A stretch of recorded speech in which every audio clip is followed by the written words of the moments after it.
प्यारे दोस्तों, आज की कहानी बहुत ही डरावनी कहानी है। इसलिए अगर आपको जिन्नात से डर लगता है तो आप इस कहानी को ना सुने, क्योंकि यह कोई मनगढ़ंत या बनावटी कहानी नहीं है, बल्कि एक सच्ची घटना है जो पाकिस्तान के कराची शहर में पेश आया, जब एक खूबसूरत लड़की के शादी के बाद उसका शौहर प्रदेश चला गया।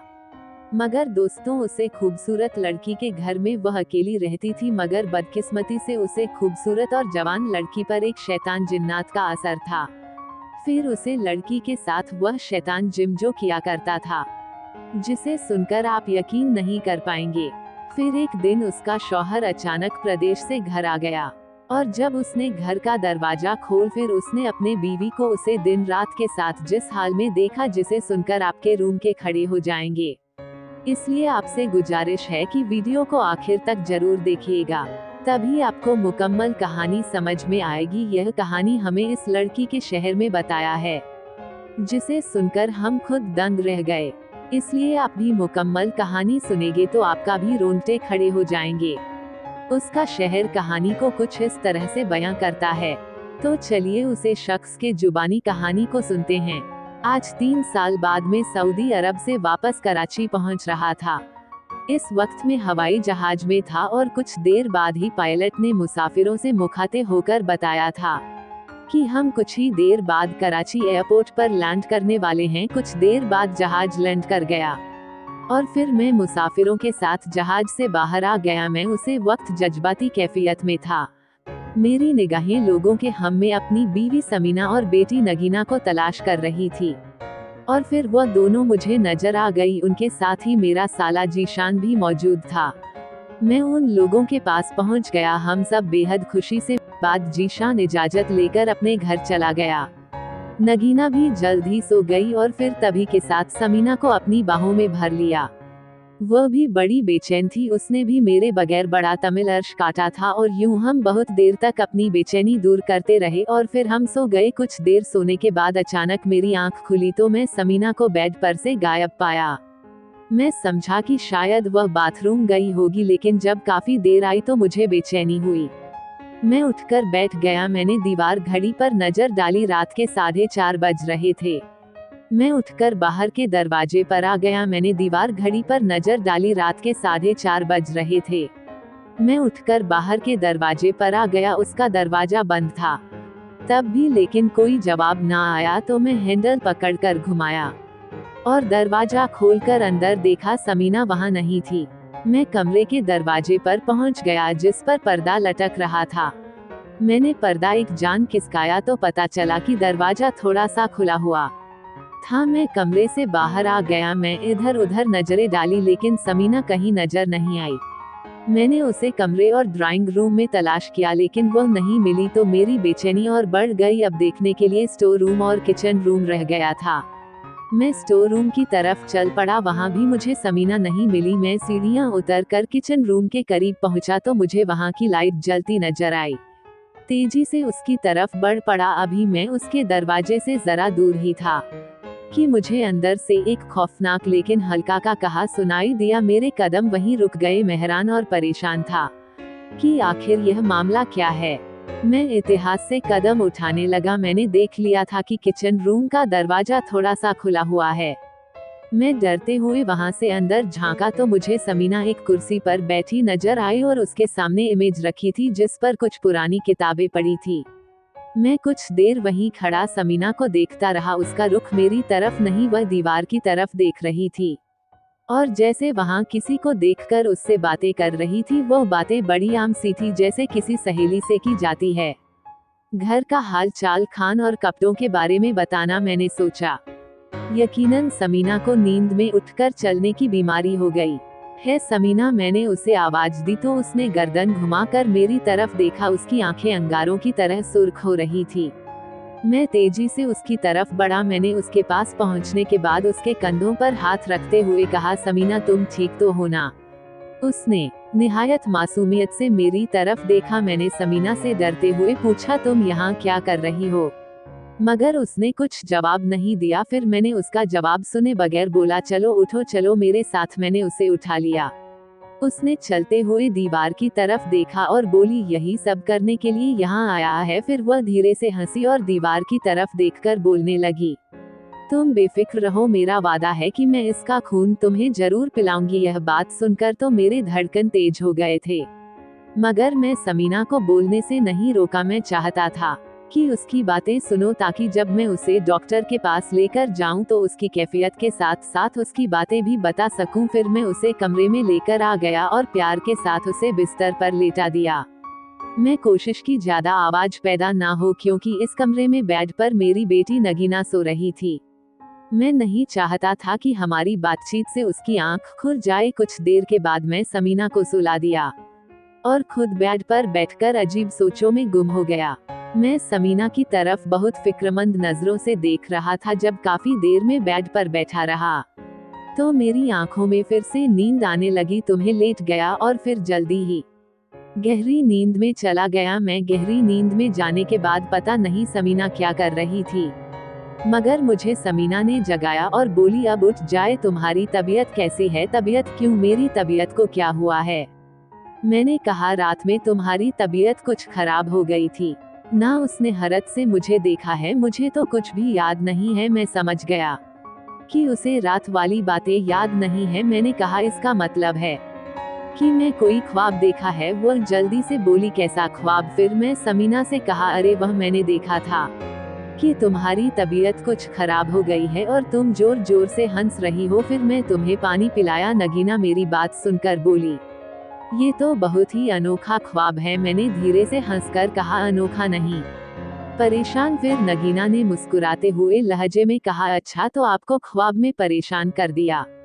मैंने, चलो छोड़ो ये ख्वाब की बातें, हकीकत की बातों में आ जाए। वह ये हंसकर बोली। फिर मैं उठकर गुस्ल किया। उसने नाश्ता लगाया और मैं नाश्ता किया, लेकिन मैं थोड़ा उलझा हुआ था। कुछ देर बाद में दोस्तों से मिलने का कर घर से निकल गया। मैं एक डॉक्टर के पास गया जिसका नाम था डॉक्टर। काफी उम्र वाले और तजुर्बेकार थे। मैंने उन्हें समीना की सारी कैफियत बता दी।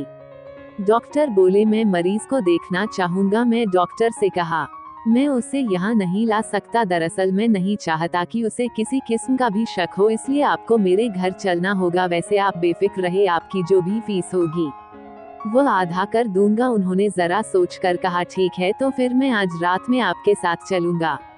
मैं पूछ, कितने बजे? डॉक्टर बोला, 8 बजे तक आ जाएंगे। आज रात का डिनर आप हमारे ही साथ करें। मैं अपनी बीवी को बता दूंगा कि आप मेरे दोस्त हैं। उन्होंने मेरी बात से इत्तेफाक किया। मैं उनसे इजाजत लेकर घर की तरफ रवाना हो गया।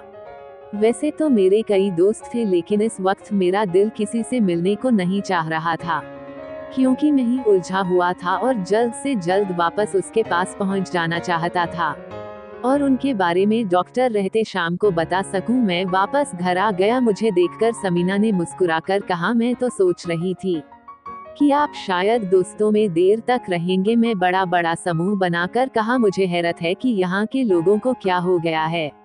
उसने सवालिया नजरों से मुझसे पूछा, क्यों? लगता है यहाँ किसी के पास वक्त ही नहीं है, बस हर कोई जान छुड़ाना चाहता है। मैंने अपनी हंसी बेकरार रखी। वह भी किसी मुस्कुराहट के साथ बोली, यह बात तो है, लगता है किसी के पास दूसरे के लिए 1 मिनट भी नहीं है। हमने कुछ वक्त इस तरह की बातों में गुजरा और फिर मैंने कहा, इस मामले में तो मेरे एक और दोस्त सबसे अच्छे हैं। उसने पूछा, वह कौन है? मैंने बताया, उनका नाम डॉक्टर एहतेशाम है। वह अपनी याददाश्त को खोजने लगी। मैंने कहा, तुम उन्हें नहीं जानती? आज शाम में मैं उनके पास जाऊंगा। वह मुझसे बड़े जोशो खरोश से मिलते हैं। हालांकि मुझे उम्र में काफी बड़े हैं, लेकिन ये फर्क महसूस होने नहीं देते। शायद इसकी वजह ये है कि वह एक साइकेट्रिस्ट है, अवसाद को बहुत अच्छी तरह समझते हैं। समीना ने मेरी बात सुनकर बोली, अच्छा तो साइकेट्रिस्ट है, फिर तो वाकई इंसानी अवसाद से पूरी तरह वापस होंगे और उन्हें यह अच्छी तरह मालूम होगा कि किस किस तरह का रवैया रखना चाहिए। मैंने कहा, हाँ बिल्कुल ऐसा ही है कि मैं आज रात उन्हें खाने पर बुलाऊं। इस तरह तुम भी उनसे मिल लेना। मैं जब ये कहा तो मेरी बीवी ने कहा, अरे क्यों नहीं, जरूर बुलाई दी। उसने इत्तेफाक किया और खाना बनाने की तैयारी में लग गई। मैं मेरी बेटी के नगीना के साथ खेल कूद में लग गया। लेकिन मैं पूरी तरह समीना को नजरों के सामने रखा था, मगर वह आप बिल्कुल नॉर्मल थी। इसी तरह दिन ढल गया और शाम के 7 बजे के करीब मैं घर से निकल गया और फिर 7:30 बजे डॉक्टर रहते शाम के पास पहुंच गया उनके पास। उसे वक्त उन्होंने मुझे हाल चाल पूछा, साथ ही समीना के बारे में भी मैंने बताया कि दिन में वह बिल्कुल ठीक ठाक रही। वह मुझे मुख्तलिफ सियासी कैफियत के बारे में बताने लगे और इस हवाले से होने वाली अपनी और समीना की बातचीत के बारे में भी उन्हें बता दिया। करीबन 2 घंटे हमारे साथ रहे, हमने बहुत खातिरदारी की और फिर रुखसत हो गए। अगले रोज 11 बजे के करीब मैं उनके क्लिनिक पहुंच गया।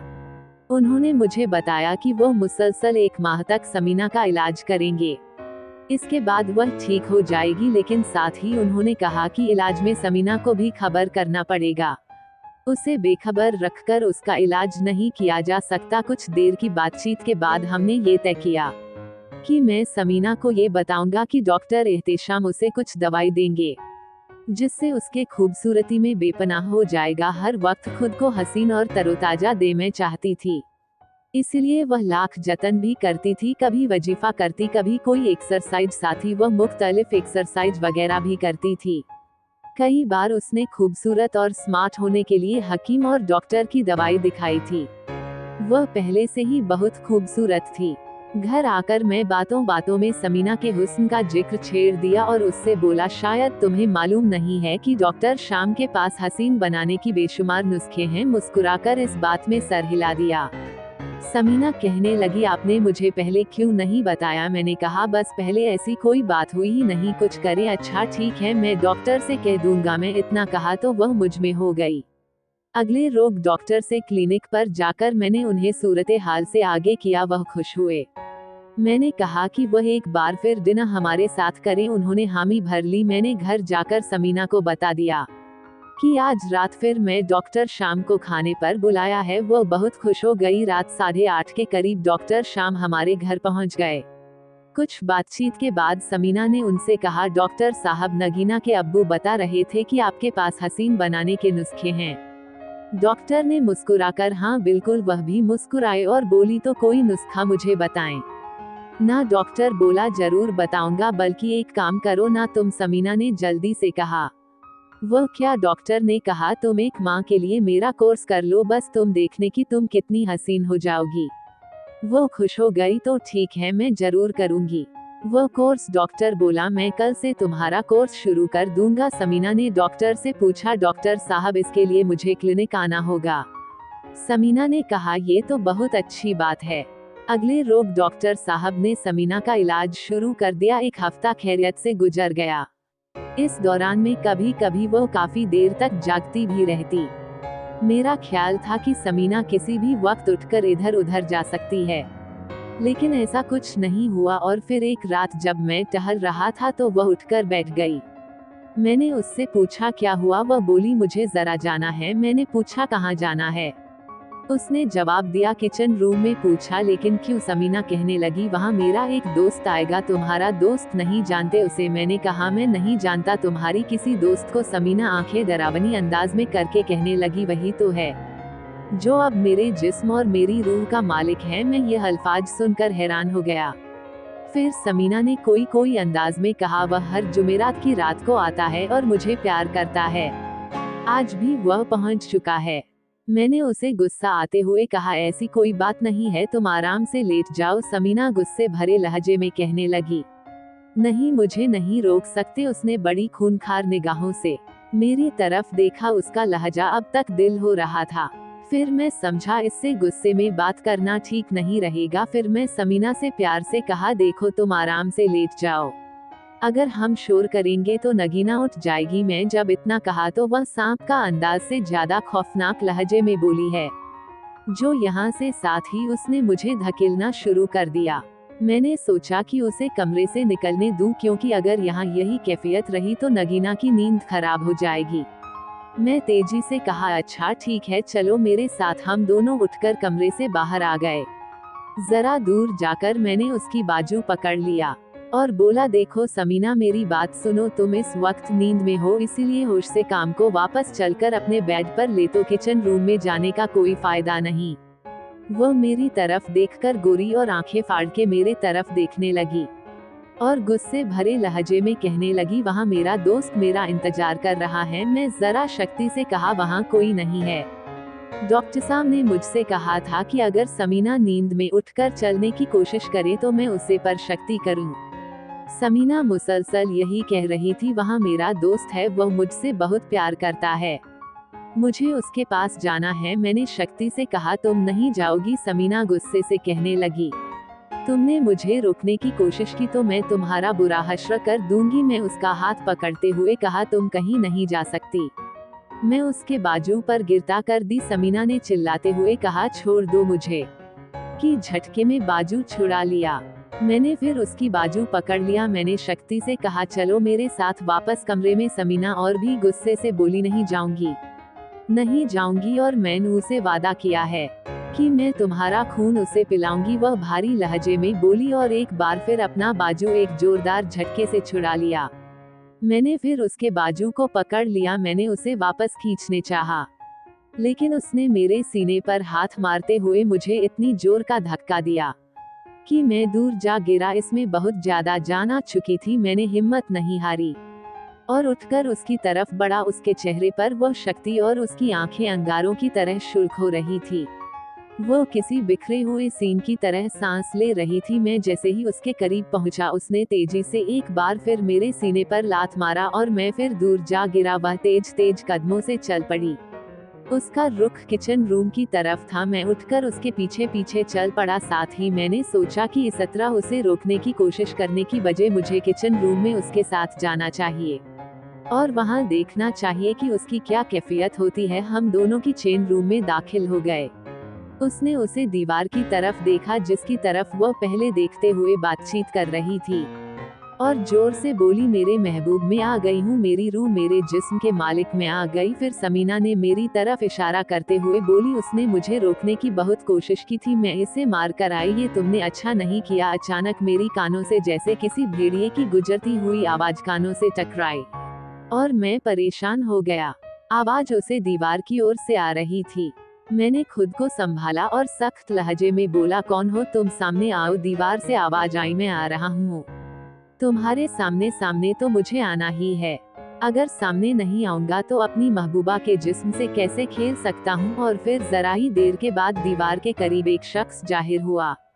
उसकी उम्र 40 साल के लगभग थी। उसकी सेहत काबिल थी और जिस्म मजबूत था। उसकी हल्की सी दाढ़ी थी, जबकि सर के बाल लंबे थे जो कि कानों तक आ रहे थे। सिर्फ एक लंगोट बंद रखा था। पहले तो मुझे उसे देखकर बहुत डर लगा। फिर मैंने हिम्मत करके उससे पूछा, कौन हो तुम? मैं बड़ी शक्ति से उससे पूछा। उसने मुस्कुराकर जवाब दिया, इस औरत का महबूब हूँ मैं उसे दिन से पूछा, क्या चाहते हो? उसने कहा, तुम्हारी बीवी को चाहता हूँ और अब मैं इसे अपना लिया है। मैंने गुस्से से कहा, क्या बकवास कर रहे हो? वह हाथ उठाकर बोला, तुम्हारे चीखने से कुछ नहीं होगा। मैंने कहा, मैं तुम्हें जिंदा नहीं छोड़ूंगा। वह तंजीन अंदाज में धीरे से हंस और कहने लगा, तुम मेरा कुछ भी नहीं बिगाड़ सकते। फिर शिखा और बोला, तुम मेरी बीवी की जान छोड़ दो। जिन्होंने कहा, वह तो अब मेरी है। मैंने गुस्से से कहा, नहीं, मैं तुम्हें गोली मार दूंगा। मैं कोई आम इंसान नहीं हूँ, कोई गोली मुझ तक नहीं पहुँच सकती। वैसे तुम चाहो तो अपनी हसरत पूरी कर सकते हो। मैंने कहा, अगर तुमने मेरी बीवी की तरफ बढ़ने की कोशिश की तो मैं वाकई तुम्हें गोली मार दूंगा। वह अंदाज में मुस्कुरा कर बोला, अच्छा ये बात है। और उसने समीना की तरफ कदम बढ़ाने शुरू कर दिए। मैं सिखा, रुक जाओ। उसकी मुस्कुराहट मसद गहरी हो गई जिसमें तन की भरपूर आमद थी। साथ उसकी पेशकरनी भी जारी रही। मेरे गुस्से में इजाफा होता जा रहा था और फिर जब वह समीना के काफी करीब पहुंच गया तो मैं बिजली किसी तेजी के साथ उसे जीने की तरफ दौड़ा। उसने समीना का बाजू पकड़ लिया। मुझ पर जैसे बिजली गिर गई। मैं बढ़ाकर उसे दिन के चेहरे पर एक जोरदार घूंसा रसीद किया, लेकिन इससे पहले कि मेरा गुस्सा उसके चेहरे को छूता उसने मेरी कलाई पकड़ ली। उसकी गिरफ्त बहुत मजबूत थी। मैंने उसकी गिरफ्त से अपनी कलाई छुड़ाने की बहुत कोशिश की लेकिन नाकाम रहा। दूसरा घूंसा उसके पेट पर मारा, फिर असर ना हुआ। अलबत्ता मुझे महसूस हुआ मुक्का किसी चीज से टकरा गया है। उसने तंजीन मुस्कुराहट के साथ मुझसे कहा, एक बार और कोशिश कर लो। फिर उसने झटके से मेरी कलाई भी छोड़ दी जिसकी वजह से मैं उसे जरा दूर गिर गया। उसने समीना को छोड़ा और मध्य मुकाबला गया। दोनों हाथ में टिकने के बाद उसने मेरी आंखों में आंखें डाल दी। उसके चेहरे पर पसीने थे। वह घुराई हुई आवाज में बोला, आओ पहले तुम देख लो कि तुम्हारे अंदर कितनी ताकत है। इसके बाद मैं तुम्हारी बीवी को अच्छी तरह प्यार करूंगा। उसके पास मेरे तन बदन में आग लगा दी। मैंने उसे पर हमला कर दिया। मैंने उसे लात घुसे मारे, लेकिन वो किसी चट्टान की तरह मेरे सामने खड़ा रहा। मैं रुका नहीं और उसे मारता जा रहा था। मुझे यूं महसूस हो रहा था जैसे मैं किसी कहानी वजूद को जादू को करने की कोशिश कर रहा हूँ। वह अपनी जगह से जरा सा हिला भी नहीं। आखिर में तकसा गया और अब मैं खास मायूस भी हो चुका था। मुझे अंदाजा हो गया था कि मैं उसका कुछ भी बिगाड़ नहीं सकता। उसने तंजीन अंदाज में मुझसे कहा, हाँ आओ चाहो तो और कोशिश करके देख लो, तुम कुछ नहीं कर सकते। उसने हिम्मत की कोशिश की और बोला, तुम किस तरह हमारी जान छोड़ोगे? मैं तुम्हारी जान छोड़ूंगा नहीं, बल्कि तुम्हारी जान लेकर छोड़ूंगा। आखिर तुम क्यों हमारे दुश्मन बन गए हो? ये कि उसने एक बार जामुन की पेड़ पर नजर डाली थी। तब से मैं इसका दीवाना हो गया हूँ। यह मुझे पसंद आ गई है और मैं इसका नहीं सिर्फ तुम्हारा दुश्मन हूँ। मैं उनसे रोते हुए कहा, मुझे बताओ कि तुम हमारी जान छोड़ने का क्या लोगे? मैं तुम्हें बड़ी सी बड़ी रकम देने को तैयार हूँ। मैंने उसे लालच दिया। वह धीरे से हंस, मेरे पास दौलत की कमी नहीं है और मैं जब चाहूँ जितनी चाहे दौलत एक इशारे में हाजिर कर सकता हूँ। मेरे लिए दौलत मसाला नहीं है। मैंने फौरन पूछा, तो फिर तुम्हारा मसाला क्या है?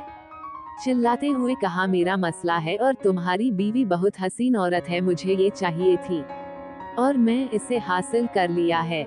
मैंने उसे एक और पेशकश की, तुम जो कहोगे मैं करने के लिए तैयार हूँ, लेकिन तुम मेरी बीवी को छोड़ दो। उसने शैतानी अंदाज में धीरे से हंसकर बोला, तुम भला मेरे लिए क्या कर सकते हो? तुम यह जरूर कर सकते हो कि मुझे अपना खून दो और मैं उसे पीकर ताकतवर हो जाऊं और लोग हासिल करो। मैं समीना की तरफ देखकर बेबी से कहा, समीना तुम्हें इसे समझना, मैं इसे क्या समझाऊं? मैं तो इसे अपना सब कुछ मान चुकी हूँ, वह बोली और मेरे तन बदन में आग लग गई। लेकिन मौजूदा हालात में मुझे अपनी बेबसी का अंदाजा हो गया था, इसलिए मैंने उसकी बात पर कोई रख दे अमल नहीं किया और बदस्तूर बेबस अंदाज में बोला, तुम तो मेरी अच्छी और वफादार बीवी रही हो, तुम ऐसी बातें क्यों कर रही हो? उसने साफ इनकार किया, मैं तुमसे कभी वफादार नहीं रही, हमेशा इस जिन को चाहा हूँ। मैंने कहा, नहीं यह नहीं हो सकता। फिर साथ ही मैंने सोचा कि इस वक्त यकीनन उसका जहां इस जीने के कब्जे में है वह ऐसा कह रही है। वह बोली, ऐसा ही है। मैं जिन्नू को बहुत चाहती हूँ। जिन्होंने उसकी तरफ देखकर प्यार भरे अंदाज में कहा, और मैं भी तुम्हें बहुत चाहता हूँ। फिर उसकी तरफ बढ़कर उसकी कलाई पड़ी और उसे चूम लिया। यह मंजर मेरे लिए नाकाबिले बर्दाश्त था और मैं बेख्तियार एक बार फिर उसे शैतान जिन पर हमलावर हो गया, ये सोचे बगैर कि मैं उसका कुछ भी बिगाड़ नहीं सकता, और एक बार फिर अपने वजूद से टकरा गया। उसने मेरी कलाई मजबूती से पकड़ी और तेजी से बोला, मैं अभी तुम्हारा खत्म करता हूँ। उसने कुछ बड़बड़ कर मुझमें पर फूंक मारी। मुझे यूं महसूस हुआ जैसे मेरे सर में ठंडक दाखिल हुई और उसके बाद मेरे सारे वजूद में सलाहित कर गई। उसने समीना को अपनी बाहों में भरते हुए कहा, आओ मेरी जान जरा दूर हो जाओ, अब ये यही बुद्ध बना खड़ा रहेगा। मेरे तन बदन में एक बार फिर आग लग गई, लेकिन इस मर्तबा मैं अपने जिस्म को जरा सी भी हरकत नहीं दे सका। मैं वाकई किसी पत्थर की मूर्ति की तरह खड़ा उसका मुंह देख रहा था। वो दोनों मुझे जरा दूर चले गए। उसे जिन्होंने समीना को अपने सीने से इल्गा लिया, मीना भी वाले अंदाज में उससे लिपट गई। इन दोनों की गर्मजोशी एक दूसरे को देख रहे थे और मुझे पैसा रहा था। मेरा बुरा हाल हो रहा था, लेकिन मैं बस खामोश खड़ा था क्योंकि मैं वहां से हल भी नहीं सकता था। वह दोनों एक दूसरे से बहुत ही पुरजोश अंदाज में मिले और मैं खून के खून पीकर रह गया। फिर वह दोनों एक दूसरे से अलग हो गए। वह जिन मेरे करीब आ गया और बोला, अच्छा मेरे दोस्त, अब मैं जा रहा हूँ, फिर कभी मुलाकात होगी। मैं खून के घुट पिए, लेकिन इसके बावजूद में हल न सका। वह पलटकर समीना के पास पहुँच गया। उसने समीना को प्यार भरी निगाहों से देखा। मैं खून के खून पीकर रह गया, मगर कुछ ना कर सका। जिन्होंने एक बार फिर उसको अपने सीने से लगा लिया और बोला, अच्छा मेरी जान, अब मुझे इजाजत दो, अगली जो मैं रात को मैं फिर आऊंगा। समीना ने उदास लहजे में बोली, मेरा जी नहीं चाहता कि तुम जाओ। समीना उदास होते हुए बोली, तुम कब मुझे अपने साथ लेकर जाओगे? जिन्होंने बोला, फिक्र ना करो, बहुत जल्द तुम्हें अपने साथ ले जाऊंगा। और समीना उससे लिपट गई और बोली, बस अब मुझसे इंतजार नहीं होता, मुझे जल्द से जल्द यहाँ से ले चलो। हाँ ले जाऊंगा, जल्दी ही ले जाऊंगा। उन्होंने एक दूसरे का बोसा लिया और अलग हो गए। फिर जीने दीवार के पास चला गया और उसने पलटकर समीना की तरफ देखा, जिसके चेहरे पर उदासियों ने दर डाल दिए थे, जिन्होंने उसकी तरफ देखते हुए अलविदा अंदाज में हाथ हिलाया। उसने भी हाथ हिलाया और फिर देखते ही देखते जिंदा गायब हो गया।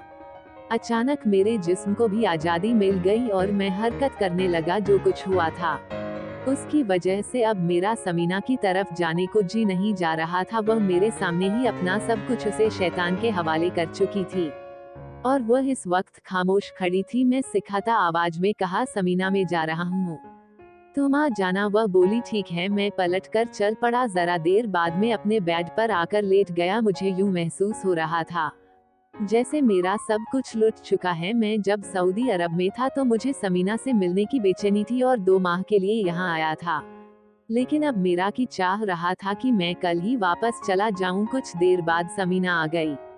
वह ड्रेसिंग टेबल के सामने बैठ गई। वह अपने आप में मगन थी। मेरी तरफ उसका जरा भी ध्यान नहीं था। मैं मुसलसल उसे ही देख रहा था। कुछ देर के बाद वह मेरे पास आकर मेरे पहलू में लेट गई। मैं उठकर बैठ गया। उसने अब भी मुझ पर तवज्जो न दी। मुझे अजीब सा लगने लगा और उठकर टहलने लगा। मैं बार बार समीना की तरफ देख रहा था। वो जरा ही देर बाद सो गई, जो वाकई मेरे साथ गुजर चुका था। उसने मेरी नींद उड़ा दी थी। मर्द की फितरत होती है कि वह अपनी बीवी को सिर्फ और सिर्फ अपना ही देखना चाहता है, और जब वह किसी और के साथ वक्त गुजरे तो शहर का दिल उसकी तरफ से हट जाता है। इस वक्त मेरी भी ऐसी ही कैफ थी। मैंने समीना को जिनके साथ देख लिया था, जिनके हवाले अपना सब कुछ कर चुकी थी, इसलिए अब मेरे दिल में उसके लिए कोई हैसियत नहीं थी। हालांकि मैं ये भी सोच रहा था कि वह बेकसूर हो सकती है, क्योंकि वह जिन बहुत बड़ा ताकतवर जिन था। उसने मुझ जैसे मजबूत आदमी को बेबस कर दिया, तो मेरे मुकाबले में समीना तो एक नाजुक औरत थी। अकबर जिन मेरे जहां को जिस तरह बेबस किया था, यकीनन इसी तरह कोई अमल उसने समीना के साथ भी किया था। तभी वो उसके जाल में फंस चुकी थी। दिन का उजाला फैलने लगा। मैं लेट गया। समीना बेखबर सो रही थी। कुछ देर के बाद में नींद के आगोश में चला गया। समीना ने मुझे झिंझोर कर उठाया और बोली, चलो अब उठ जाए। और तासीर में वही मोहब्बत थी जो पहले होती थी। पहले मैं अक्सर उठकर उसका बोस लिया करता था, लेकिन आज मेरा दिल ऐसा करने को नहीं चाह रहा था। मैं उठकर नहाने चला गया और फिर नाश्ता किया। मैं सोच रहा था कि समीना के मसले पर क्या करूं। अब वो बताओ, और बीवी तो मेरे लिए हम नहीं थी, लेकिन बहरहाल इंसानी हमदर्दी की बुनियाद पर मैं उसके लिए बेहतरीन की कोई सूरत निकालना चाहता था। डॉक्टर श्याम अब मुझे फजूल मालूम हो रहे थे, क्योंकि वह मेरे नवजात थे और जो कुछ मैं रात में देख चुका था उसका ताल्लुक नवजात से नहीं था। वह तो जन्नत और जादू की बातें थी। इसके लिए तो बेहतर ये था कि मैं किसी अच्छे वाले में दिन से मुलाकात करूं, लेकिन फिर मैंने सोचा कि मेरी तो किसी आलम से दोस्ती है ही नहीं। बहरहाल इस सिलसिले में मैं किसी दोस्त से मदद जरूर ले सकता हूं। मैं अपने दोस्त जमाल के पास पहुंच गया। वह मुझे बड़े पुरतापक अंदाज में मिला और कुछ देर के बाद बातचीत की, और उसने किसी जन्नत को काबू करने वाले आलम यानी मौलाना के बारे में पूछा। उसे भी किसी ऐसे मौलाना का पता नहीं था जो जन्नत को अपने कब्जे में कर सके। फिर मैं अपने बाकी दोस्तों से मिला और उनसे भी यही बात का तस्वीर किया। साबिर ने मुझे एक ऐसे शख्स के बारे में बताया जो जन्नत को काबू में किया करता था, हालांकि वह आलम नहीं था। उसे शख्स का नाम सलीम मसीहा था। सलीम मसीह के पास पहुंच गया। वह काफी उम्र का दुबला पतला आदमी था। उसका रंग काला था और उसकी आंखों में हसीन चमक थी। मैंने उसे अपना मसला बताया। जरा देर सोचने के बाद वह बोला, मुझे तुम्हारे साथ जाकर तुम्हारी बीवी और तुम्हारे घर का जायजा लेना होगा। मैंने कहा ठीक है, और मैं उसे घर लेकर आ गया। रूम में उसे बिठाने के बाद मैं समीना के पास आया और बोला, मेरे साथ मेरा एक दोस्त आया है। उसने बताया है कि हमारे घर पर किसी ने गलत जादू टोना करवा दिया, इसलिए वह तुमसे बातचीत करना चाहता है। मैं ये बात सलीम मसीह को भी समझा चुका था।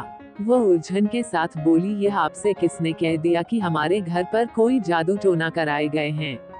मुझे भयानक और उल्टी सीधे ख्वाब नजर आ रहे हैं। मेरे दोस्त ने बताया कि जादू टोना की वजह से ही है। तुम चलकर उससे मिलो और अगर वह कुछ पूछे तो उसका जवाब दो। जरा सोच और फिर बोली, ठीक है। चले हम दोनों सलीम मशीन के पास पहुंच गए। हम उसकी मध्य मुकाबला लेते हुए पूछा, तुम्हें कोई उल्टे सीधे ख्वाब आते हैं? समीना ने जवाब दिया, नहीं मुझे तो कोई ख्वाब नहीं आते। सलीम मशीन ने दूसरा सवाल किया, कभी किसी के चलने की आवाज सुनाई देती है तुम्हें? समीना बोली, नहीं ऐसा भी कुछ नहीं हुआ। सलीम मसीह ने ख्याल अंदाज में सर हिलाया, फिर मेरी तरफ देखकर बोला, बस ठीक है। मैंने अंदाजा कर लिया कि यहाँ क्या मामला है। समीना ने जल्दी से बोल, क्या मामला है? वो बोला, यहाँ कुछ जादू टोना के असरात है। समीना ने हैरत और परेशानी से कहा, जादू टोने के असरात? लेकिन आखिर किसने कराई होंगे ये जादू टोने? उसने जवाब दिया, यह मैं आज रात एक अमल करके मालूम करूंगा। और फिर मेरी तरफ देखकर बोला, तुम शाम में मेरे पास आ जाना बेहतर है। मैंने कहा, ठीक है। सलीम मशीन ने कहा, अच्छा हमें जाने की इजाजत दीजिए। मैं जल्दी से कहा, चाहे तो पीकर जो? सलीम मशीन ने कहा, नहीं मुझे कुछ जरूरी काम है, चाहे फिर कभी पी लेंगे। हम लोग उठा खड़े हुए। मैं उसके साथ घर से बाहर आ गया। मैं आहिस्ता आवाज में उससे पूछा, क्या पता लगाया है तुमने? मामला गड़बड़ है तो शाम में मेरे पास आना, मैं तहसील से तुम्हें बताऊंगा। ठीक है। मैंने कहा, क्या तुम्हें कुछ रकम चाहिए? वह बोला, बेहतर है शाम में 10,000 रुपए लेते आना। ने मुझसे कहा, आप किन चक्कर में पड़ गए हैं? क्या मतलब? मैं उसकी तरफ अंदाज में देखा। वह बोली, आपको शायद कुछ बहन हो गया है। हमारे घर में कुछ भी नहीं है, कोई असरात या जादू टोना वगैरह नहीं है। मैंने उसकी आंखों में जहां का, ये तुम कैसे कह सकती हो? समीना कहने लगी, इसलिए कि मैं इतने अच्छे से यहाँ रह रही हूँ। मुझे कोई ऐसी बात कभी भी महसूस नहीं हुई। और जहाँ तक ख्वाबों की बात है, तो उल्टे सीधे ख्वाब तो इंसान को दिखाई देते ही रहते हैं। मुझे हैरत है कि आप ऐसी बातों को अहमियत दे रहे हैं। आप ऐसे तो नहीं थे, सऊदी अरब से वापस आकर ऐसे हो गए हैं। जरा सी बातों को अहमियत दे रहे हैं। शायद वहाँ के माहौल में आप पर असर कर दिया है। अरे नहीं नहीं, ऐसी कोई बात नहीं।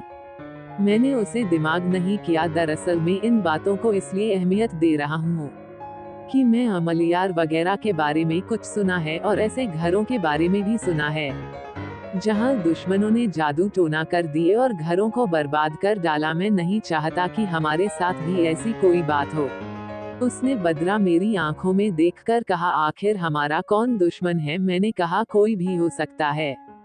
दुश्मन के माथे पर थोड़े लिखा होता है कि वह दुश्मन है। अगर खानदान में ऐसे लोग होते हैं जो बाजार दोस्त नजर आते हैं लेकिन अंदर से दुश्मन होते हैं, तो क्या किया जा सकता है? वह उलझन के साथ बोली, लेकिन हमारे रिश्तेदार आखिर ऐसा क्यों करेंगे? लोग दूसरों की कामयाबियों से जलते हैं। अब हमारे हालात अच्छे हो गए हैं और मैं मस्जिद तरक्की कर रहा हूँ। उलझे हुए लहजे में बोली, हो सकता है कि यह सब बातें किसी को बहला रही हूँ। मैंने कहा, वह लम्हाती तौर पर सोचकर, मुझे तो आपकी बातें समझ नहीं आ रही। तुम इन बातों पर तवज्जो ना दो, मैं तमाम मामला संभाल लूंगा। मैं उसे तसल्ली दी। इस वक्त मेरी बेटी नगीना हमारे पास आ गई। समीना उसकी तरफ हो गई। मैं अपने कमरे में आ गया। मैं टेंशन का एक बोझ सर पर लेकर बेड पर बैठकर सलीम मसीह के बारे में सोचने लगा। उसने न जाने की गड़बड़ का इशारा किया था। शाम में मैं उसके पास गया। सबसे पहले तो मैंने उसे 10,000 दी ताकि वह ये ना समझे कि मैं रकम में कोई धोखाधड़ी करूंगा। उसके बाद मैंने उसे पूछा, अब बताओ हमारा क्या मामला है? मामला बहुत गड़बड़ है, लेकिन मामला है क्या? उसने कहा, हौसले से सुनना, शायद तुम्हारी बीवी बच ना सके। मैं उनके मुंह से ये अल्फाज सुनकर एकदम चौंक गया और एक पल में जैसे मैं सब में चला गया। उसे पूरी तरह काबू कर लिया है, लेकिन आखिर ये दिन है कौन और इसमें कैसे मेरी बीवी को काबू कर लिया?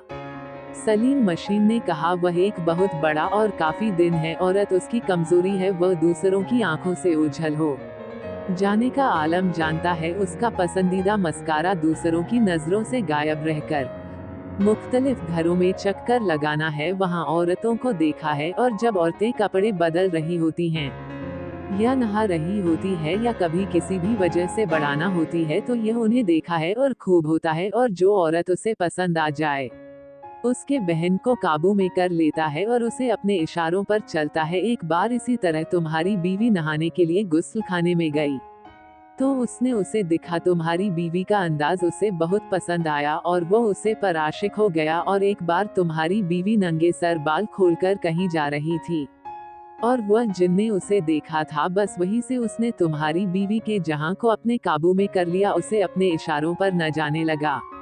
क्योंकि यह सब मुझे इस वजह से पता चला है, मैंने उसे दिन से बात की थी और उससे कहा था कि वह तुम्हारी बीवी की जान छोड़ दे और इसके बदले में वह जो चाहता है हम करेंगे, लेकिन उसने कहा कि उसे औरत का आशिक है और किसी सूरत उसे नहीं छोड़ सकता। अगर हम उससे अलग करने की उसे कोशिश करेंगे तो वह उसे मार डालेगा। उसने सारी तहसील बताई। मैंने कहा तब तो ये बहुत खतरनाक बात है। मेरी बात सुनकर सलीम मशीन कहाँ लगा, मैं भी परेशान हूँ। मैंने आंखों में आंसू लिए उससे पूछा तो अब आप किस तरह से समीना की जान उस छुड़ाई जा सकती है? देखो अभी मैं तुम्हें पूरी बात नहीं कही, मामला सिर्फ यही तक में दूध नहीं है बल्कि एक और हम बात भी है। मैं जल्दी से बोला वह क्या है? मैं अगर बात सिर्फ ये होती कि तुम्हारी बीवी का आशिक है तो शायद हम हालात से समझौता कर लेते, लेकिन मसाला यह है कि वह ख्वाबिश जन्नत की 14वीं तारीख को तुम्हारी बीवी को मार भी डालेगा।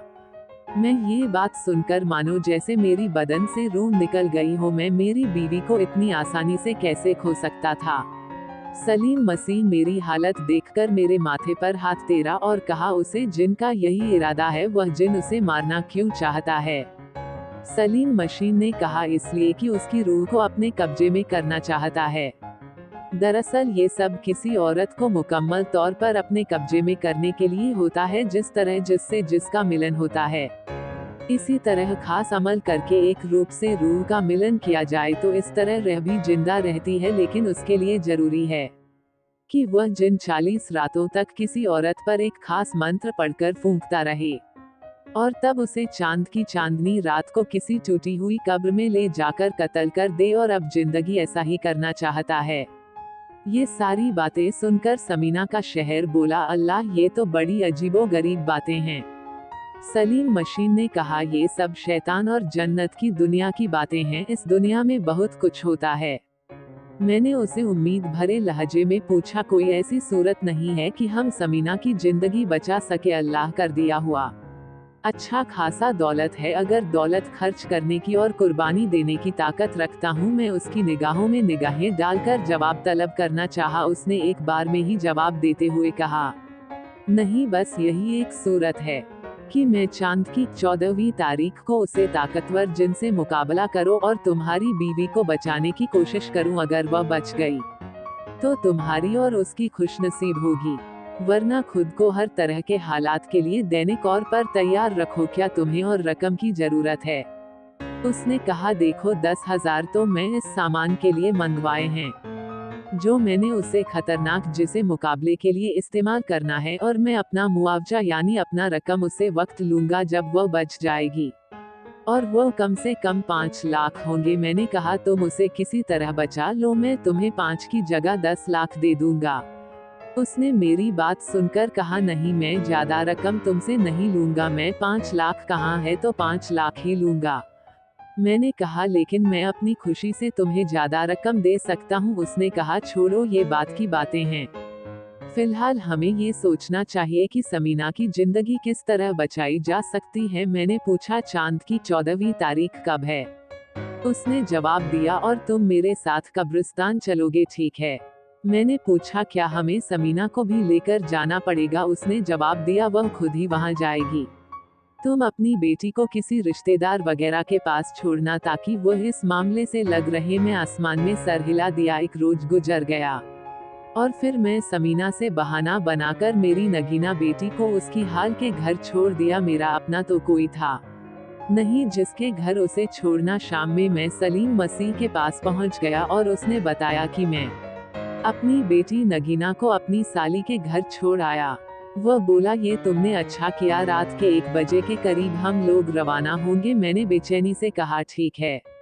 उसने कहा तुम फिक्र ना करो, मैं पूरी कोशिश करूंगा कि किसी न किसी तरह उनसे तुम्हारी बीवी को बचा लूंगा। खैर चौधरी का चांद था, इसलिए अंधेरा बहुत ज्यादा गहरा नहीं था, सब कुछ वाजिब तौर पर नजर आ रहा था। हम लोग दरमियान रफ्तार से चल रहे थे, कभी कभी बादलों की ओर से चांद निकल आता था। हर सू खामोशी थी, अलबत्ता कहीं कहीं पान की दुकान खुली हुई थी और कहीं होटल पर लोग चाय पी रहे थे। हम लोग में रोड पर आ गए, यहाँ कुछ ट्रैफिक था। हमें कोई टैक्सी पड़ती थी। सलीम मशीन ने मुझसे कहा, बेहतर है। जरा ही देर के बाद मैंने एक टैक्सी रुकवाई। सलीम ने ड्राइवर से बात की और उसमें सवार हो गए। टैक्सी चल पड़ी। एक जगह पहुंचकर सलीम ने टैक्सी रुकवाई। मैं ड्राइवर को किराया अदा किया और हम लोग उतर आए। टैक्सी चल पड़ी। हमने भी कदम बढ़ाने शुरू कर दिए। कुछ देर बाद हम लोग कब्रिस्तान के अंदर दाखिल हुए और कहीं से कुत्तों के भौंकने की आवाज आ रही थी। चांद ने अपनी रोशनी भी कर दी। सब कुछ बिल्कुल वैसे था। हमारी तरफ खबरें ही खबरें थी। एक जगह पहुंचकर हम रुक गए। जरा दूर एक बड़ा दर्द था। उसकी जान इशारा करके सलीम ने मुझसे कहा, जब वो ख्वाबिश जिन्ना आएगा तो हम उसके नीचे रहेंगे। मैंने पूछा, उसकी कोई खास वजह? मैंने उसे दर्द पर एक मंत्र पढ़कर फूंक दिया है। जहाँ तक उसके पत्तों और शाखों वगैरह की हद है, वहाँ तक हम उसे महफूज रह सकेंगे। तुम भी ख्याल रखना, तुम्हें नुकसान पहुँचा सकता है। मैंने कहा, ठीक है, लेकिन वह आएगा कब? वह बोल, बस अब कुछ ही देर बाद वह आने वाला है, तुम यहीं रुको। मैं जरा डाक की तरफ बढ़ गया। जरा देर बाद दर्द के नीचे वह सलीम मशीन बैठ गया और उसने बड़बड़ाना शुरू कर दिया। वह खामोश होने के बाद उठ खड़ा हुआ और उसने मुंह ऊपर करके गाया, दर्द पर फूंक मारी और फिर बुलंद आवाज में मुझसे बोला, यहाँ आ जाओ। मैं उसके करीब पहुंच गया। बस अब तुम यहाँ बैठ जाओ और देखो, मैं जब उसे खतरनाक जिन से मुकाबला करूंगा, उसे दौरान तुम्हारी बीवी पर वह जुल्म करेगा या किसी भी तरह उसे नुकसान पहुंचाएगा तो तुम डायरेक्ट के नीचे से निकलने नहीं, क्योंकि अगर तुम यहाँ से नीचे निकल गए तो तुम पर वह जिन हमला कर देगी और तुम्हें मार डालेगा। उसने मुझे कहा, तुम समझ गए? मैंने कहा, हाँ मैं समझ गया। ठीक है, तो फिर बैठ जाओ। मैं बैठ गया और वह इधर उधर टहलने लगा। तकरीबन 10 मिनट गुजर गए और काफी तेज हवा चलने लगी। सलीम ने मुझसे कहा, बस होशियार हो जाओ, वह जिंदा आ रहा है। मैं यहाँ जो अमल किया है उसकी वजह से उसे यहाँ आने में दिक्कत हो रही है। वह आने के लिए जोर लगा रहा है और यह हवाएं बता रही हैं कि वह आ रहा है, क्योंकि उसके जोर लगाने की वजह से ऐसा हो रहा है। ठीक है, मैं तैयार हूँ। कुछ देर के बाद हमारे रुक गई और फिर एक जाने वह जिन नमूदार हो गया। उसने गरज कर सलीम से कहा, तुम क्यों मेरे मुकाबले पर आ गए हो ताकि उसे औरत को बचा सको? जिन अब भी गरज कर बोला, क्या तुम्हें मेरी ताकत का अंदाजा नहीं? सलीम मशीन ने कहा, मुझे अंदाजा है, इसके बावजूद मैं तुम्हारे सामने आने की जरूरत की है। क्या तुम जिंदगी से बाजार हो गए हो? सलीम मशीन ने कहा, नहीं, मुझे अपनी जिंदगी से प्यार है, लेकिन मैं किसी की जिंदगी बचाना चाहता हूँ। अब तो उसे मारना ही है। सलीम मसीह ने जिनमें से प्यार भरे लहजे में कहा, तुम उसे छोड़ दो, किसी भी कीमत पर जो चाहिए तुम्हें मिलेगा। मगर शैतान जिन ने कहा, नहीं, ये सब बातें फिजूल हैं, मैं उसकी जान जरूर लूंगा। सलीम मशीन ने कहा, तो फिर मैं भी तुम्हें हर हाल में रोकने की कोशिश करूंगा। हो सकता है तुम्हें शेयर नुकसान उठाना पड़े और यह भी मुमकिन है कि अगर मेरा दम चल गया तो तुम मरे जो, तो मेरा भी चल सकता है।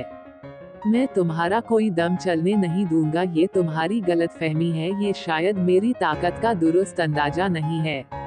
मुझे सब अंदाजा है। जीने के लहजे में गुरूर था। सलीम मसीह ने दी जिसे कहा, ठीक है, ये तो बात की बात है, इसका दाम चलता है और किसका नहीं। लेकिन पहले मैं एक बार फिर तुमसे यही कहूंगा कि तुम उसे औरत को आजाद कर दो। शैतान जिन्होंने कहा, यह नामुमकिन है, और फिर तुम क्यों उसके खातिर अपनी जान खतरे में डाल रहे हो? सलीम मसीह ने कहा, इसलिए कि माँ, मैं उसके शहर से उसकी जान बचाने का वादा किया है और जब मैं वादा कर लेता हूँ तो उसे पूरा करता हूँ। से भी मेरी जिंदगी का मकसद तुम्हारी तरह अयाशी करना नहीं, बल्कि इंसानियत की खिदमत करना है।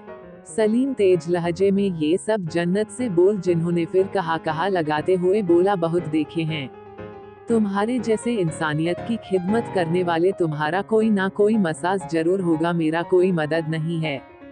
बहरहाल तुम इन बातों को छोड़ो और ये बताओ कि तुम उसे औरत को आजाद कर रहे हो या नहीं? जिन्होंने कहा, कभी नहीं। सलीम मशीन ने कहा, ठीक है, तो फिर मेरे और तुम्हारे दरमियान जंग होगी। जिन्होंने कहा, मुझे कोई परवाह नहीं। उसे वक्त वह एक जाने से समीना आती नजर आई। वह काफी दूर थी। उसने बुलंद आवाज में कहा, मेरे महबूब में आ गई। जिन्होंने भी बुलंद आवाज में कहा, आ जाओ मेरी जान, आ जाओ। समीना की तेज रफ्तार और भी तेज हो गई।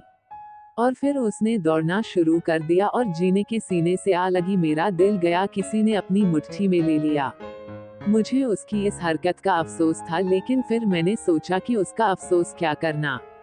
मैं तो वह मंजर पहले ही देख चुका हूँ जब समीना अपना सब कुछ उसे खबीस जिन के हवाले कर चुकी थी। सलीम से जिन बोल बस अब तुम लोग जाओ वरना मारे जाओगे। सलीम ने गुस्सैल अंदाज में कहा, तुम इसे छोड़ने हो या नहीं? मैं ऐसे किसी सूरत नहीं छोड़ूंगा। ठीक है, तो फिर मैं अपनी ताकत का आगाज करता हूँ। अब देखना यह है कि हम में से कौन किस शिकस्त देता है। सलीम मसीह बोला, मैं फिर कहता हूँ कि बाजा जाओ, अब तो फैसला होकर रहेगा। वो कदम बढ़ा चुका था। जरा देर बाद उज्जैन के मुकाबले पर पहुंच गया। उसने उसकी जान अपना दाया हाथ फैलाया। इस वक्त जीन ने भी ऐसा ही किया। फिर उसने समीना को खुद से अलग कर दिया और सलीम मसीह के करीब पहुंच गया। वो दोनों इस तरह दायरे में घूमने लगे जैसे पहलवान एक दूसरे पर दम आजमाने से पहले घूमते हैं। अचानक जोरदार चीजों की आवाजें आने लगी, लेकिन यह इंसानी चीजों से मुसाहट थी, लेकिन बहरहाल इंसानी नहीं थी। कौन कहाँ सीख रहा था मुझे कुछ मालूम नहीं था, क्योंकि कोई ऐसा मंजर नजर ही नहीं आ रहा था जो सीख रहा हो। लेकिन आवाज में ऐसी थी कि मुझे अपने कानों के पर्दे फटे हुए महसूस हो रहे थे। जिन और सलीम अब भी एक दूसरे के मध्य मुकाबला घूम रहे थे। और फिर अचानक सलीम फिजा में उजाला और काफी दूर तक चला गया। यूं महसूस होता था जैसे वो किसी कब्र पर जाकर गिरेगा, लेकिन ऐसा नहीं हुआ। वह चलने के बाद काफी नीचे आया और फिर एक झटके के साथ दोबारा ऊपर चला गया। जरा देर हवा में तैरने के बाद वह किसी परिंदे की तरह आराम से एक जगह उतर गया। और जिन उसकी तरफ देखकर बोला, तुम्हारा ये दम तो नाकाम हो गया और साथ ही तुम्हें अंदाजा हो गया होगा कि मैं कितना बड़ा ताकतवर जिन हूँ और कितना इल्म जानता हूँ। इसलिए अब बेहतर यही है कि तुम हिम्मत का रास्ता तैयार करो। सलीम मसीह ने कहा, ये नामुमकिन है। अपने से कमतर किसी शख्स से हिम्मत नहीं कर सकता। जिन मगरूर अंदाज में बोला, साथ ही उसने नफी में हाथ भी हिलाया। यही तो तुम्हारी गलतफहमी है कि तुम मुझे कमतर समझ रहे हो, जबकि मैं किसी भी तरह तुमसे कम कर नहीं हूँ। अगर तुमने मेरा एक दम नाकाम बना दिया है तो इसका मतलब यह नहीं कि तुम हर दम नाकाम बना दोगे। जिन्होंने कहा, ठीक है, तो फिर तुम अपना दूसरा नाम आजमा कर देख लो। सलीम भी बाकी से बोल, साथ ही उसने अपना दाया हाथ जिंदगी की तरफ फैलाया। चंद लम्हों के बाद ही दोनों कुछ पढ़ने लगे। उनकी आवाज में बुलंद थी अल्फाज मेरे कानों तक पहुंचे तौर पर आ रहे थे, लेकिन जमाने जमाने मेरे लिए अजनबी थी। अचानक जिनके हाथ में उसने एक तेज रोशनी निकली, जिसे फौरन ही एक बगुले की शक्ल अख्तियार की और वह बगुला तेजी से सलीम की तरफ बढ़ा। इस लम्हे सलीम हवा में उजाला और जिस जगह वह खड़ा था बगुला वहां से गुजर गया। अगर सलीम जरा देर भी अपनी जगह खड़ा रहता तो वह बगुला उसे जलाकर भस्म कर देता। वह एक बार फिर फिजा में तैरने के बाद जन्नत दास के सामने उतर आया और बोला, लोग, तुम्हारा ये दूसरा दम भी नाकाम हो गया। कोई बात नहीं, जिनसे बोला, किसी न किसी गांव में तो फंसी जाओगे ना। सलीम बोला, तुम सारे गांव आजमा कर देख लो। उन्होंने एक बार फिर कुछ पढ़ना शुरू कर दिया। इस दौरान सलीम ने अपना दाया हाथ जिन की तरफ फैला दिया। जब जिन उसका हाथ उसकी तरफ मुस्तकिल तौर पर फैली देख रहा था, अचानक एक जाने मौजूद दरख्त जड़ से उखाड़कर तेजी से सलीम की तरफ बढ़ा। उसे वक्त सलीम भी हवा में बुलंद हो गया और तेजी से एक जाने उड़ने लगा। दर्द उसके पीछे देर बाद दर्द में जीने की तरफ बढ़ना शुरू कर दिया। जन्नत तेजी के साथ जमीन पर लेट गया और दर्द उसके ऊपर से गुजर गया। इस वक्त दर्द वापस उसकी तरफ बढ़ा। जितने भी सलीम की तरह हवा में तैरने लगा, अब दरख्त उसके तक में था। इसी वक्त सलीम एक जगह जमीन पर उतर। कुछ देर बाद जिन हवा में उड़ता रहा और दर्द उसके पीछे पीछे रहता। वापस अपनी जगह जाने के बाद जमीन में व्यवस्था हो गया और जिन सलीम के मध्य मुकाबला जमीन पर उतर आया। सलीम ने उससे कहा, तुम अपने ही दम से बच गए। यह मामूली बात थी। जिनका लहजा अब भी मगरूर था। उन दोनों ने एक बार फिर एक दूसरे की तरफ अपने हाथ फैलाए। फिर वह सांप का अंदाज में पहलवानों की तरह दायरे में घूमने लगे। अचानक फिजा में बुलंद हुआ और बड़ी जोर से जमीन पर गिरा, जिसकी वजह से उसकी अच्छी आवाज पैदा हुई। उसे वक्त सलीम ने कहा, क्या आप कुछ गलतफहमी दूर हो गई? आखिर मेरा दम चल गया और तुम अपना काम हो रहे हो। अब मैं तुम्हें नहीं छोड़ूंगा, जिन ने उठाते हुए गुर्रेन वाले अंदाज में कहा। वह उठ खड़ा हुआ। जिन्होंने कहा, तुमने मुझे गिराकर अपनी मौत को दावत दी है। ज्यादा धमकियां देने की जरूरत नहीं, तुम अगर कुछ कर सकते हो तो करके दिखाओ। सलीम ने उसे झटका। ठीक है, वह बोला, और उसने अपना दाया हाथ उसकी तरफ फैला दिया। वह दोनों एक बार फिर डेरे की सूरत में घूमने लगे। अचानक जन्नत तेजी से समीना के पास पहुंच गया और उसकी गर्दन के गिर्द अपना बाजू डालकर सलीम से बोल, अगर तुम लोग यहाँ से नहीं गए तो मैं इसकी गर्दन तोड़ दूंगा। नहीं, तुम यह नहीं कर सकते, सलीम बोला। ये तो तुम बस दिलों वाली हरकत कर रहे हो। हाँ, मैं पूछ ले ली सही, लेकिन तुम लोग यहाँ से चले जाओ, मैं के कर कहा।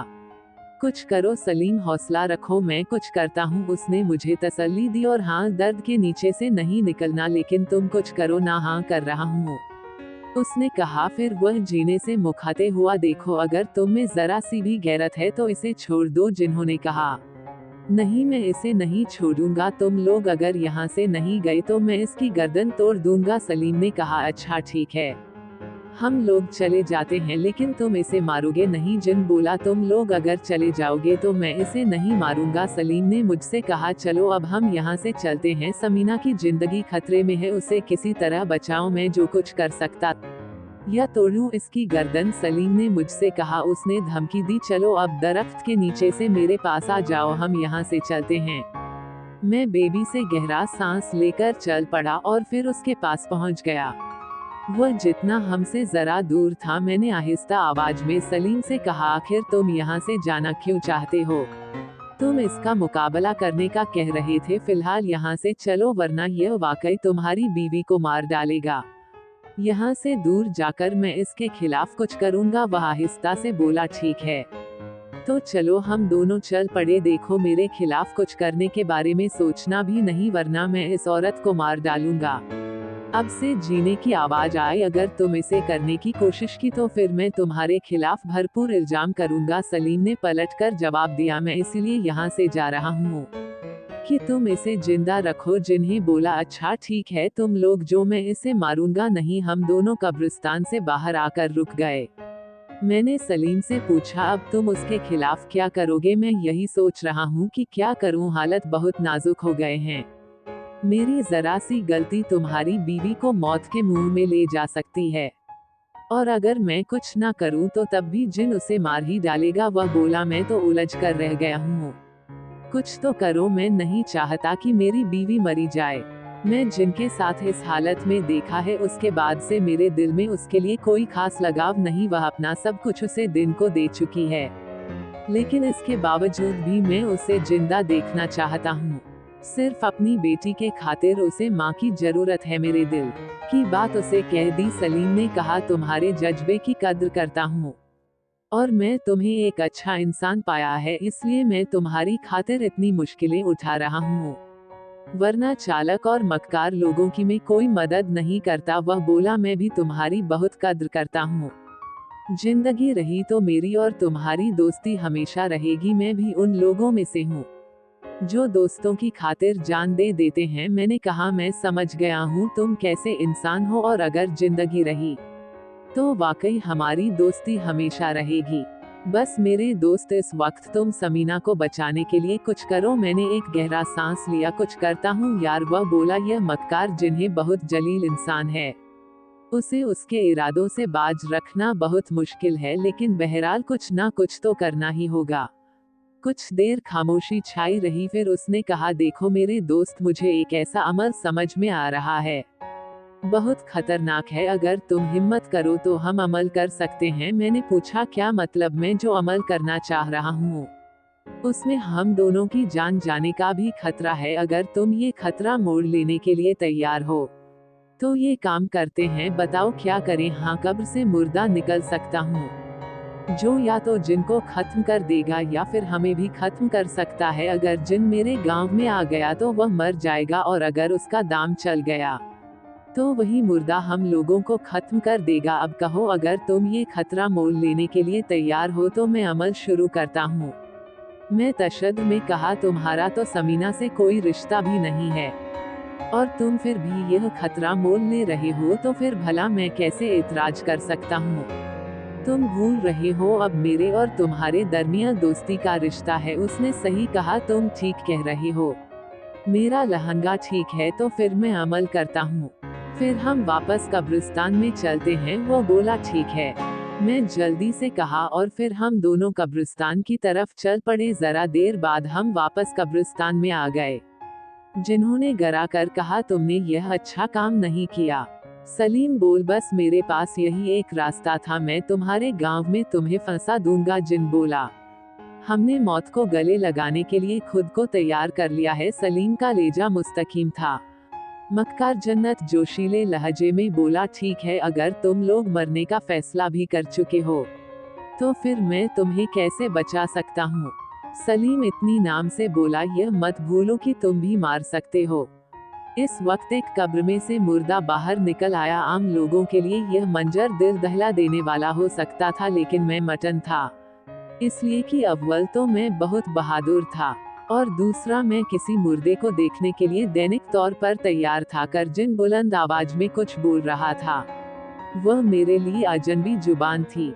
मुद्दे ने हमारी तरफ आना शुरू कर दिया। मैंने बख्तियार सलीम से कहा, ये तो हमारी तरफ आ रहा है। वह बोला, हाँ हो सकता है ये हमें मार डाले। मैंने पूछा, क्या हम भेज भागने का कोई फायदा नहीं होगा? यह मैं ज्यादा दूर तक भगाने का मौका नहीं देगा।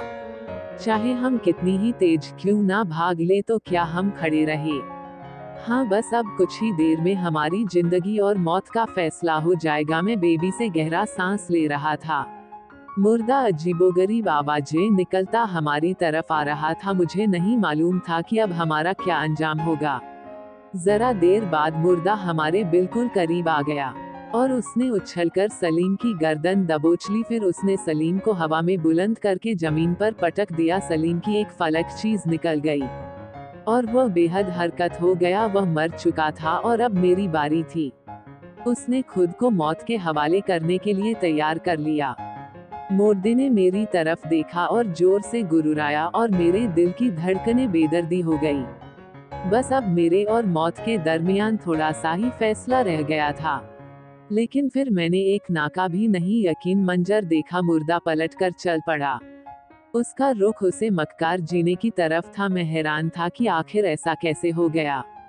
फिर मैंने सोचा कि शायद किसी वजह से मुर्दा उसे तरफ जा रहा हो और वापस मेरी तरफ आए, लेकिन वह चला ही गया। उसे दौरान मक्कार जिन कुछ पड़ रहा था। जरा देर बाद मुर्दा उसके करीब पहुंच गया, लेकिन मुर्दा हवा में किसी परिंदे की तरह तैरता हुआ उसके पास पहुंच गया और उसने उसे ख्वाबिश चिन्ह की गर्दन दबोच ली। और मक्कार जिन्हें भी हवा में था, वो बुरी तरह चिल्ला रहा था, हाथ पैर मार रहा था, अपने आप को मुर्दे की गिरफ्त से आजाद करने की पूरी कोशिश कर रहा था। कुछ देर बाद मुर्दे ने उसे छोड़ दिया। बहुत जोरदार आवाज के साथ कब्र पर गिर गया। मेरा ख्याल था कि वह फौरन उठ खड़ा होगा, लेकिन वह बेहद कर पड़ा रहा। अचानक सलीम में जरा सी जुम्बिश की। वह कराह उसे जिंदा देखकर मेरी खुशी की इम्तिहान आ रही। मैं फौरन उसके पास बैठ गया और बोला, सलीम सलीम, तुम खैरियत से हो ना? उसने तकलीफ से भरपूर आवाज में कहा, हाँ। और फिर वह उठकर बैठ गया। उसने गहरी गहरी सांस ली और फिर बोला, वह जिन ने कहा है। मैं इशारा करते हुए जवाब दिया, वह कब्र में पड़ा है, उसके साथ क्या हुआ?